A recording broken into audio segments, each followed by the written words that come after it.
Happy Easter, everybody. I'm going to make a traditional Easter ham, a spiral cut.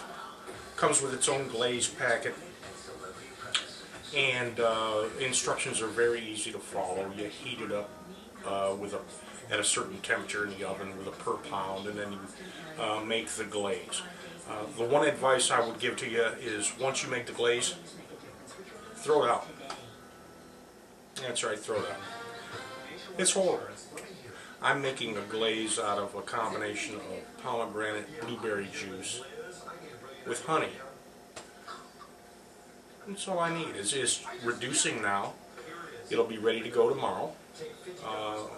And it's just the last 30 minutes. I'll put a coating on the ham, pop the ham back in the oven, wait 5 minutes, put another coating on it, pop it back in, wait 5 minutes, another coating, and I'll just put several coatings on it, and then in the last 15 to 30 minutes of warming the ham, it'll be delicious. But the glaze that comes in those packets they're just not very good. I'm also making a sweet potato casserole.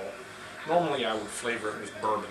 Today I'm going to do something a little bit different. I took some one fresh mandarin orange, cut the segments up into pieces, mashed it. Then I took a small can of pears, drained it, mashed those, drained the liquid out, and put in Grand Marnier to macerate the fruit. I'm actually going to add that into the sweet potatoes along with some cloves and cinnamon and that sort of thing.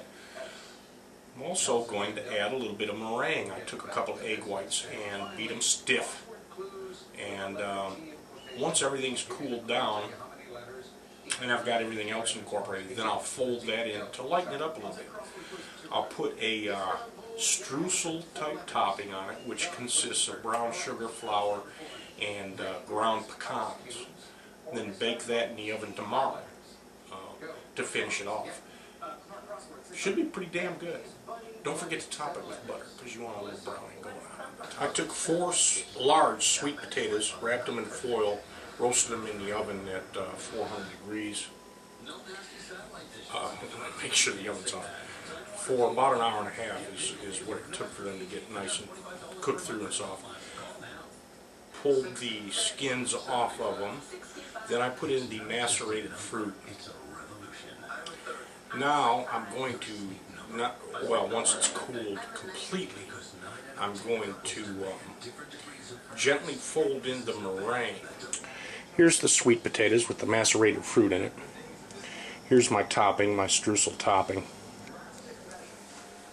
Over here, here's my meringue with stiff peaks. I'm almost ready to incorporate that into the sweet potatoes. That's now ready for the oven. It'll go in the oven 350 degrees for about 30 to 40 minutes. Should be pretty tasty. You can see it dotted with butter. The butter's just gonna make it wild. I don't think I mentioned, I put probably a tablespoon or more of ground cloves in the mixture. Go along with the ham and the sweet potato casserole. I've got some beets that are simmering in pomegranate juice. I'll garnish them with some green onion. We're going to saute some asparagus. You all know I love asparagus. Done and garnished. Here's my sweet potato casserole. Here's our beautiful ham, spiral sliced and glazed. And my asparagus, freshly buttered. Easter ham, anybody? Looks pretty good. That was my Easter dinner. I hope you all enjoyed it. Sure looks delicious. I've already tasted the ham and it is delicious. Thanks for joining me. Hope you come back next week.